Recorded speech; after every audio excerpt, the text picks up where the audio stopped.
சரி, இவனுக்கு ஒரு பெண்ணை விரும்புகிறான் அப்படின்னு வச்சுக்குவோம். அவனுக்கு பருவம் வருது. பருவத்திலேயே குழந்தை பருவம் இருக்குது, பாலப்பருவம் இருக்குது, யவன பருவம் இருக்குது.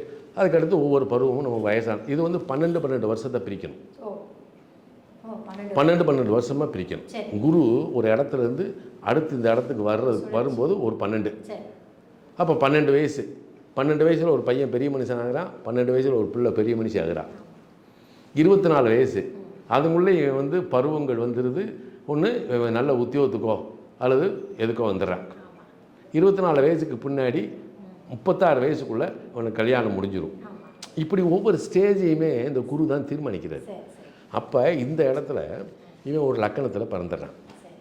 இந்த இதில் வெரி இம்பார்ட்டண்ட் என்ன அப்படின்னா, ஒரு லக்கணத்தில் பிறந்துடுறான். அவனுடைய லக்கணம் என்பது ஆன்ம தோற்றம், ஆன்மா.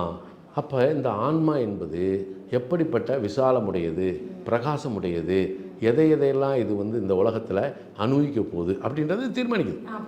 அப்போ இதுக்கு தேவையானது பூரா அந்த பிரபஞ்சம் கொடுக்கணும்ல, அதுதான் அவன் பிறந்த நட்சத்திரம். அப்போ சந்திரன் வந்து இப்போ பிறக்கும்போது சந்திரன் எந்த நட்சத்திரத்தில் அவன் ஜென்ம நட்சத்திரம். அப்போ இந்த லக்கணத்துக்கு அவன் பிறந்த ஜென்ம நட்சத்திரம் யோகாதிபதியாக இருக்கலாம், இல்லை மாறுபட்டு இருக்கலாம்.